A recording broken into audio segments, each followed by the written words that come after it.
Médicos que han dado una segunda opinión diagnóstica. ¿Cuál es la peor primera opinión que te has encontrado? Soy cirujano. La mayoría de los pacientes acuden a mí después de haber visto a otro médico que les ha diagnosticado algo y le ha dicho que vea a un cirujano. Me han llamado para ver a más de un paciente por apendicitis al que ya le habían hecho una apendicectomía. También me han llamado en múltiples casos por pacientes que muy evidentemente tienen un cáncer muy avanzado no descubierto previamente. Siempre está demasiado avanzado para que yo pueda ser de ayuda. Así que tengo que preguntarme, ¿me llaman para que sea el malo de la película y lo explique todo? Sí, la respuesta es sí. Es la respuesta contraria. Pero la mejor petición de una segunda opinión vino de una clínica ambulatoria CVS. Joven estudiante de Derecho sano va a la clínica ambulatoria por gripe. Esto fue hace unos años, se encuentra fatal. Le hacen un chequeo, tiene fiebre, dolores, dolor de garganta, es gripe. El frotis de la gripe dio positivo. Sus constantes clínicas eran notables, con una frecuencia cardíaca de 140, un poco alta, pero no demasiado. Los números están por debajo de 100. Por lo demás, el tipo entra en el CVS y es un joven sano. Habría sido bastante fácil descartarlo. De todos modos, la clínica dice que vaya a urgencias. Necesita un electrocardiograma, así que el tipo sigue las órdenes. La queja principal de urgencias es que tengo gripe y el CVS me dijo que viniera aquí. En urgencias le hacen un electrocardiograma y tiene taquicardia ventricular lenta, que es una arritmia potencialmente mortal de la que hay que salir con una descarga. Le echaron un vistazo al corazón y era gigante y apenas se movía. Tenía una miocarditis demencial. El tío acabó siendo canulado para ECMO a las pocas horas. Máquinas de bypass cardíaco como soporte vital. No puedo decir que todas las clínicas ambulatorias sean iguales, pero joder, fue una gran salvación. Soy ginecóloga. El número de veces que he visto a pacientes embarazadas y disgustadas o contentas porque algún otro médico les dijo que no podían quedarse embarazadas por no utilizar métodos anticonceptivos es espantoso. Normalmente se trata de médicos de familia. No estoy criticando a todos los médicos de familia, simplemente es así. Entonces tengo que explicar que incluso si la paciente tiene una enfermedad que hace improbable que se quede embarazada, las probabilidades casi nunca son del 0%, tal vez menos del 1%, pero sigue sin ser un 0, así que claro que puede ocurrir. Bueno, cuando empecé a encontrarme mal en octubre de un año en la universidad, tenía tos no productiva, sudores nocturnos y problemas para dormir, y perdí algo de peso. La enfermera del colegio me dio Claritin. Todos esos síntomas empeoraron, y además estaba increíblemente fatigada, se me hincharon los ganglios linfáticos y tenía dolores de espalda bastante fuertes. Mi médico de cabecera me hizo una radiografía de tórax y me recetó antibióticos para la neumonía. En ese momento casi había suspendido los estudios porque solo conseguía dormir 1 o 2 horas por noche. Tuvieron que pasar las vacaciones de primavera para que fuera a ver a un neumólogo. Enseguida se dio cuenta de que no era neumonía. Tenía un linfoma de Hodgkin en estadio 4B. Mi primer escáner PET mostró células cancerosas y ganglios linfáticos en los 4 cuadrantes de mi cuerpo. A este ritmo, había perdido aproximadamente 1/3 de mi peso corporal. La tos, la pérdida de peso y el dolor de espalda eran los ganglios linfáticos inflamados que me presionaban los pulmones, el estómago y la espalda. Me dieron el primer ciclo de quimioterapia y me sentí realmente increíble. Me sentía como una mierda. Una mezcla intravenosa de toxinas cuidadosamente medidas fue una mejora. Me fui a casa y me comí una pizza entera.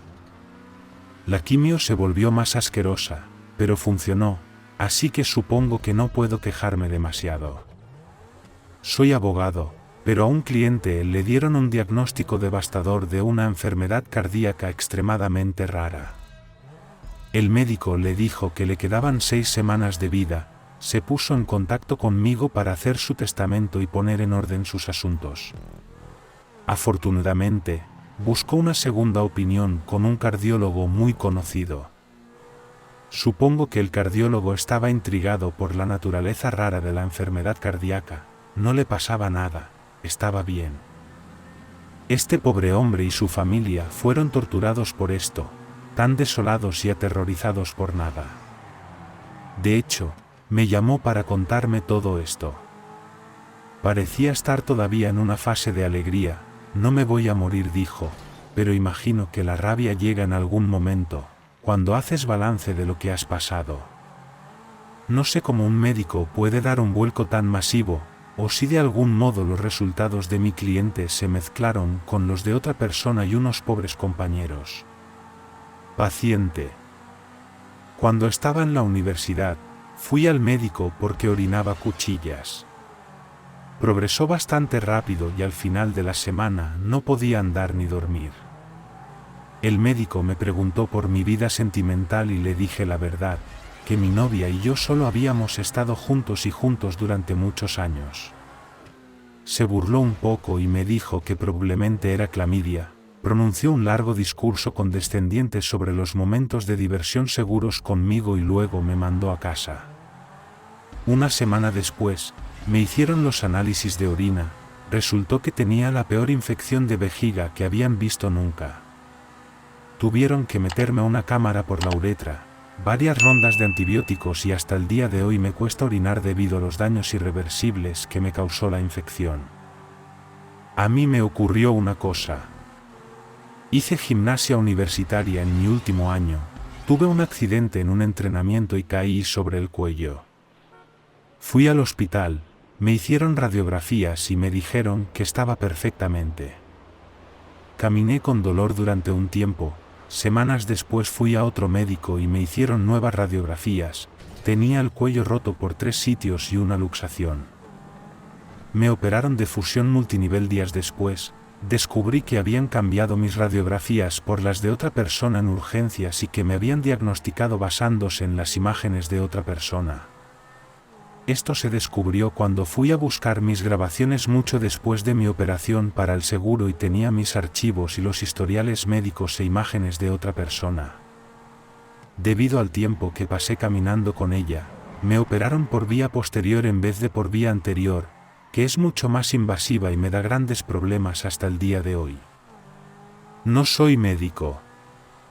Mi marido tuvo una situación en la que casi muere debido a un diagnóstico erróneo. Para empezar, por aquel entonces éramos jóvenes, teníamos unos 20 años y vivíamos en una ciudad universitaria. Mi marido tenía un dolor horrible en el suelo, en manos y rodillas, fuimos a urgencias y el médico apenas le miró y se limitó a decirle que dejara de beber y que todo iría bien. Volvemos a casa, el dolor empeora y ahora vomita. En cuanto abre la consulta del médico en la casa donde crecimos, condujimos 1,5 horas para ver a nuestro médico de cabecera. A los 15 minutos de entrar en la consulta, llevaron a mi marido a urgencias, su vesícula biliar se había roto casi por completo y se estaba septicando. Era un desastre total y casi muere por un diagnóstico erróneo. Obligatoriamente yo no soy el médico, sino el paciente.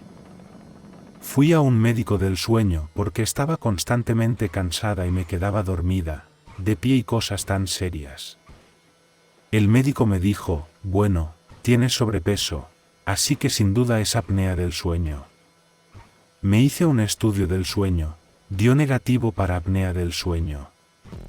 El doctor fue como, bueno, sigo dando positivo en apnea del sueño porque eres un cerdo. Así que me envió a casa con una máquina PAP durante un mes. Después de un mes de usar la máquina que registra tus eventos de apnea del sueño cada noche y seguía diciendo que no tenía apnea del sueño y como mis síntomas no mejoraron en absoluto, volví a verle y me dijo que si esto no funcionaba, no podía ayudarte porque obviamente tenías apnea del sueño, ya que todos los tuberos tienen apnea del sueño, así que no debías usar LACPA. Así que le dejé como un fresco y me fui a buscar una segunda opinión. Nuevo médico del sueño, nuevo estudio del sueño y el nuevo médico dice, así, esto es narcolepsia del libro de texto. Tienes todos los síntomas y el estudio del sueño lo demuestra sin lugar a dudas. Le hablé del otro médico y me dijo que evidentemente se trataba de narcolepsia, tu anterior médico era un imbécil. Y a diferencia de otras citas de esta historia, esta es una cita directa real, nunca olvidaré la cara de asco que puso cuando dijo la palabra imbécil. No soy médico, pero mi hermana sufrió dolores de cabeza y pequeñas convulsiones durante un tiempo. Fuimos a urgencias y nos dijeron que tenía un trastorno de ansiedad y que solo necesitaba algo para calmarse. Pedimos una segunda opinión en urgencias y resultó que tenía cáncer cerebral en estadio 4, la echo de menos todos los días. Vaya. Confiamos mucho en los médicos y estoy seguro de que lo hacen lo mejor que pueden con el tiempo que tienen. Pero historias como esta hacen que nos planteemos una segunda opinión a veces, amigos. Acabo de dejar una consulta en parte porque una mujer trajo a su hijo de 8 meses para pedir una segunda opinión. El dueño de la consulta había visto la masa de tejido blando sacro que se agrandaba rápidamente y que la madre había notado por primera vez unas 6 semanas antes. Le dijo que no se preocupara. Consulté sus notas, en las que se leía ignorar el plan, me quedé de piedra. En el sacro del bebé había una masa quística azul púrpura de nueva aparición y rápido aumento de tamaño. Parecía una pequeña ciruela bajo la piel, en la parte superior de la raja de su culito, y sin ninguna investigación mi colega lo descartó. Yo estaba horrorizada, la madre se sintió aliviada. No era el primer juicio poco acertado que veía, pero sí uno de los peores. Me di cuenta de que no podía trabajar en una clínica en la que pisara a otros médicos y no pudiera confiar en su criterio. Al bebé le hicieron un diagnóstico por imagen y lo remitieron a un cirujano pediátrico, pero por desgracia no conozco el resultado porque ahora trabajo en otro sitio. Historia 12. No soy médico, pero cuando me sacaron las muelas del juicio, fue bastante brutal, como si tuvieran que ponerme completamente bajo, cavar profundamente en el hueso de la mandíbula. Los dientes entraban de lado y al revés, como en el peor de los casos. Así que me operan y dentro de los días posteriores me duele mucho, lo que pasa y me doy cuenta de que tengo un bulto caliente cada vez mayor en un lado del hueso de la mandíbula. Como soy tonta, intenté decir que ya se me pasaría, pero no fue así y mi madre lo vio y me llevó al dentista que me operó. El dentista me hizo una radiografía, sin siquiera examinarla ni hacer preguntas, me dijo que estaba bien y que probablemente solo era tejido cicatricial, y me dijo que me fuera. Pensé, oye bueno, él es más listo que yo así que supongo que tiene razón. Mi madre, sin embargo, no pensó lo mismo, así que fuimos a buscar una segunda opinión, y mientras nos dirigíamos a la otra consulta, me reventó el bulto duro de la mandíbula y me salió sangre y pus por toda la boca, era tan asqueroso. Mi madre se dio la vuelta inmediatamente, condujo de vuelta al cirujano dental, me arrastró a mí, que seguía escupiendo sangre y pus, irrumpió en la consulta e hizo que el cirujano dental me mirara la boca. El dentista murmuró algo sobre mujeres histéricas que ven cosas que no existen, pero me recetó antibióticos y más analgésicos de todos modos y así fue como la recuperación de 1 o 2 semanas duró un mes entero y acabé teniendo que abandonar un curso universitario por perderme tanto. Mi tío político fue a varios médicos por dolores en las piernas y problemas para andar. Es un tipo grande y todos los médicos le decían de forma más o menos condescendiente que su problema era que tenía que adelgazar. Al cabo de 5 años, por fin consiguió que alguien le hiciera una resonancia magnética y resultó que tenía un tumor del tamaño de un pomelo en la pierna. Por desgracia, murió unos 6 meses después porque hizo metástasis. Sí, tener sobrepeso no es sano, pero en serio muy mal todos esos médicos que no se creían que tuviera dolor y solo veían a una persona gorda. No soy médico, era mi médico. Yo era un niño y tenía muchos problemas de dolor abdominal. Mi mamá no paraba de llevarme al médico y él no paraba de minimizarlo. Decía que no pasaba nada. Pasó mucho tiempo hasta que me doblaba de dolor a la salida del colegio un día. Mi mamá me preguntó si me dolía y le dije que siempre me dolía y que solo se lo decía cuando era muy fuerte. Me llevó directamente a la consulta de mi médico y exigió que me examinaran más a fondo, pensando que un niño de 5 años no debería vivir con dolor constante. Unas cuantas exploraciones más tarde y me llevaron inmediatamente a cirugía. Mi madre aún no se acuerda de cuando me llevaron en silla de ruedas al quirófano y ni ella ni los médicos sabían qué me pasaba exactamente y qué iban a hacer. El plan consistía en abrirme, averiguar el problema exacto y partir de ahí. Tenía un crecimiento extra en el riñón, que estaba todo infectado, un uréter extra que estaba todo el tiempo infectado. El médico que siempre había hecho pasar a mi madre por una madre asustada a la que su hijo no le pasaba nada, acabó haciendo una visita a domicilio para disculparse. Fui a urgencias por un dolor de estómago de locos y el médico me dijo que era porque tenía la tiroides superinflamada. El caso es que no tengo tiroides, nací sin ella y por eso tomo medicamentos todos los días. Le cuento esto y me dice que no, que eso no puede ser verdad. Tu tiroides es enorme. Y me manda a hacer una ecografía, y aquí que no está ahí. Se negó a creerlo y pidió a mi médico de cabecera que le explicara mi anatomía aparentemente loca. Le dijo que sí, que no tenía tiroides. Resulta que lo que ella creía ver era en realidad mi nuez de Adán, que supongo que es algo grande. Tuve un periodo de aproximadamente un año en el que me salían constantemente infecciones urinarias, lo que al parecer, como mujer de 20 años, suele estar causado por no hacer pis después de hacerlo. Aún no estoy segura de cuál era la causa de los míos, pero no estaba nada activa en el dormitorio debido al vaginismo. Mi médico estaba de vacaciones, y estúpidamente, pensé que podría aguantar una semana hasta que volviera. Pues no, 2 días después, apenas podía moverme del sofá por el dolor, así que llamé al médico. Este médico, un médico a domicilio porque era festivo, se negó a entregarme la receta hasta que yo reconociera que estaba siendo sexualmente irresponsable. Le dije que era virgen, declaración vergonzosa y potencialmente peligrosa que hacer con un desconocido en mi casa mientras estaba sola. Este imbécil se partió el culo de risa y dijo que no lo eres. Nadie lo es a esta edad, deja de hacerte la inocente. Me tiró la receta en la mesita y se fue, negándose a darme la dosis inicial que están obligados a llevar para la gente que, como yo, está sola y no puede conseguir la receta hasta que la primera dosis haga efecto lo suficiente como para empezar a ayudar. Llamé a la consulta para quejarme y le amonestaron, pero me sentí muy avergonzada. No soy médico. Mi abuela se cayó un día del caballo, no fue una caída terrible, pero por la forma en que aterrizó quiso que la examinaran. Sentía que se había sacudido mucho la columna y el cuello, y era una señora mayor con huesos frágiles. El médico la examinó, le dio uno de esos cojines blandos para el cuello y la mandó a casa. Un par de días después decidió pedir una segunda opinión, no había ninguna razón real, simplemente no se había sentido escuchada por el primer tipo. El segundo médico echó un vistazo a las radiografías y se asustó, le dijo que tenían que ponerle inmediatamente un corsé para inmovilizarle la columna. Busqué en Google para averiguar de qué se trataba.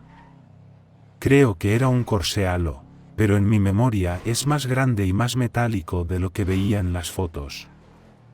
Básicamente se había roto el cuello, la misma lesión que paralizó a Christopher Reeve, pero ella no estaba paralizada porque las vértebras no se habían dislocado.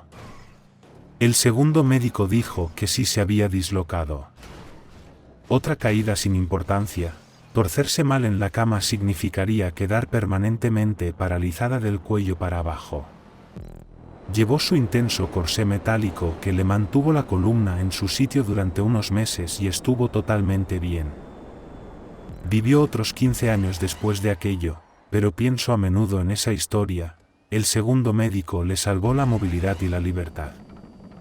No soy médico, pero tuve una segunda opinión del médico que tuve durante 2 años en el instituto. Me diagnosticó, me dio los certificados médicos y los medicamentos para la pleuresía 2 veces, la fiebre glandular, el herpes zóster, la amigdalitis a pesar de no tener amígdalas y la malaria, 5 enfermedades diferentes en 2 años para una chica de 16 años por lo demás sana. Mis profesores leían estos certificados médicos y te daban 2 semanas de baja por paludismo justo después de que te recuperaras también de la fiebre glandular. Muy lamentable, evidentemente, no me creía ni una palabra. Era ridículo. Recuerdo concretamente que con el del herpes zóster le dije que tengo psoriasis desde hace años y creo que me apareció al azar en las costillas. Me dijo que no, que era herpes zóster y que era bastante raro que una persona joven como tú lo contrajera, pero me dio 2 semanas libres para que no intentara luchar demasiado. Está claro que el tío encontró una licencia médica en la calle y la reclamó como suya. Está deprimida a causa del trabajo. No mamá, tiene esquizofrenia. Tiene un trastorno límite de la personalidad. ¿Te referías a que es mujer e insistes en que tiene algo malo cuando quieres descartarla? Además lo que tiene es un tumor cerebral, así que gracias por jugar pero adiós. Tiene ansiedad, tiene TOC y no sé cómo no te has dado cuenta, no es sutil. Él solo se metió malos ácidos. El análisis de orina dice que no y el paciente dice que no se droga y entiendo que es un adolescente, pero a menos que tomara ácido hace 4 meses sin estar nunca solo en casa debido al encierro, y solo le esté afectando ahora por arte de magia de Pixie, supongo que entonces creo que lo que tiene es psicosis y me gustaría ingresarle. Por favor y gracias. Además, infinidad de presos diagnosticados como funcionarios se lo inventaron cuando la respuesta era enfermedad mental grave. Pero por algo se me fue la olla en ese trabajo. Tengo la sensación de que se trata de algún tipo de cuidador penitenciario. Aquí no lo mencionaron en el puesto de enfermero. Atendía a una mujer a la que habían diagnosticado fractura de vértebras. Le dolía mucho, no podía controlar el dolor y tenía la tensión muy baja, había perdido el conocimiento y era muy difícil despertarla. Tampoco conseguía que su médico contestara al teléfono en mitad de la noche. Algo no encajaba en toda la situación. Por fin contestó y exigió que le pusiéramos Narcan insistiendo en que le habíamos dado una sobredosis de narcóticos siguiendo sus órdenes. Entonces tuve a una mujer histérica con mucho dolor que entraba y salía de la consciencia. Finalmente bajé a la entrada del hospital y me llevé al cardiólogo, que llegó a las 4:30 de la mañana para hacer la ronda y me dijo, no es tu paciente, pero creo que va a morir. Subió conmigo, la miró a ella y a su historial, cogió la cama y la llevó él mismo a la UCI. No tengo ni idea de cómo fue la conversación entre el cardiólogo y su médico. No tenía la espalda rota, tenía un aneurisma aórtico que le causó el dolor, la presión baja y la pérdida de conocimiento. Murió al día siguiente. Médicos, si la enfermera os dice que algo va mal, sería mejor que pusierais los ojos en el paciente en lugar de gritar órdenes a través del teléfono. No soy médico, pero mira las mayores flipadas de la historia. Mi hermana es muy alta, muy delgada y está muy en forma. Estaba en pretemporada para su temporada de la WNBL, corriendo distancias medias. Tuvo un repentino dolor agudo en el lado izquierdo del pecho, dolor irradiado al brazo y dificultad para respirar. Llamó a una ambulancia y la llevaron al hospital, le hicieron todas las pruebas con las máquinas Bip Bip y determinaron que no había infarto. Dijeron que se había desgarrado un músculo y la enviaron a casa. Pues bien, una semana después le sigue doliendo y jura que oye un silbido en el pecho. Va al médico de cabecera, le ausculta el tórax, le hace inspirar y expirar como si se hubiera desgarrado un pulmón. Es una candidata perfecta para un desgarro pulmonar, alta, delgada, en forma. Al médico le sorprendió que el hospital no oyera el desgarro. ¿Cómo no se oye un desgarro pulmonar en la candidata perfecta para un desgarro pulmonar? Soy médico, pero no del tipo adecuado. Cuando tenía 20 años o así, empecé a sentirme mareada, desorientada, cansada todo el tiempo, como si nunca pudiera dormir lo suficiente. Mi médico de cabecera me dio literalmente una palmadita en la cabeza y me dijo que era una joven de tipo A y que el problema era que mis menstruaciones me producían ansiedad. Resulta que tengo una malformación cerebral que me provoca epilepsia y episodios narcolépticos asociados. Desde entonces se ha jubilado, sin relación alguna, pero debería haberlo hecho. Hace años, mi compañero de trabajo fue una vez a una clínica gratuita porque no se encontraba muy bien. El médico le dijo que o estaba muy resfriado o tenía SIDA. Un médico real aquí. Alguien vino con un diagnóstico de síndrome de shock tóxico de su enfermera practicante, le enviaron a urgencias. La enfermera llamó antes para decir lo enfermo que estaba el chico. El niño aparece, y es sarna, ni siquiera cerca del síndrome de shock tóxico. Literalmente, envié al niño a casa a los 30 minutos de llegar. Sí, volví a llamar a la enfermera y la instruí sobre lo que era realmente el síndrome de shock tóxico y lo que puede causarlo. Ni siquiera se le preguntó a la chica si usaba tampones, no los usaba. Les dije a los padres que cambiaran de proveedor, preferiblemente un MD/2.